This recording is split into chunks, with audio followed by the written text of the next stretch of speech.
सुन्नी लोरी जिला राजमार्ग पर अभी हम खड़े हैं। बराड़ा से कुछ आगे तलाह गांव के आसपास हम खड़े हैं और आप देख पा रहे हैं कि वैदिक नदी सतलुज का नीलवर्ण जल जो है, प्रशांत जल बहता जा रहा है और उस नदी के दाईं तरफ 10-12 घर की टोलियां आप यहाँ देख पा रहे हैं। ये जो नदी के दाईं तरफ का जो क्षेत्र है, ये क्षेत्र मंडी जिले का सुगीत क्षेत्र का वो भाग है जहाँ पर माहूनाग जो कर्ण के साक्षात रूप माने जाते हैं, उनके बहुत ही सशक्त गण रक्षेटा की ये मूल भूमि है।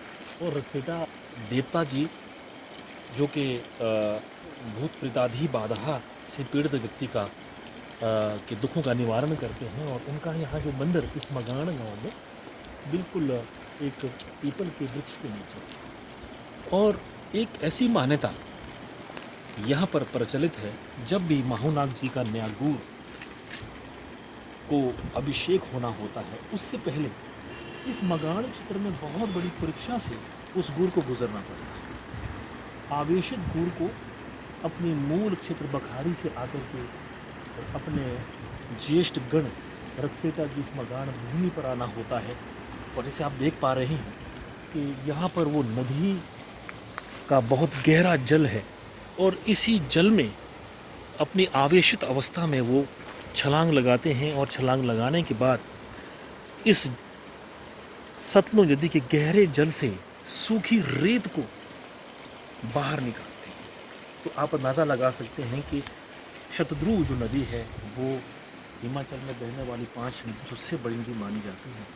जैसे वो सूखी रेत को बाहर निकाल के वो आवेशित अवस्था में बाहर निकलते हैं तो वो अपनी परीक्षा में सफल माने जाते हैं। एक ऐसी मान्यता यहाँ रियासत काल में थी कि सतलुज नदी से बह करके यहाँ पर सोने के कण इस नदी तट पर यहाँ लगते हैं, क्योंकि ये मगाण का जो भूमि है, यहाँ पर जो नदी है वो काफ़ी एक विस्तार लिए हुए है। उसका तट बहुत बड़ा है और काफ़ी इसका जो तट आप देख पा रहे हैं खाली तट भी है।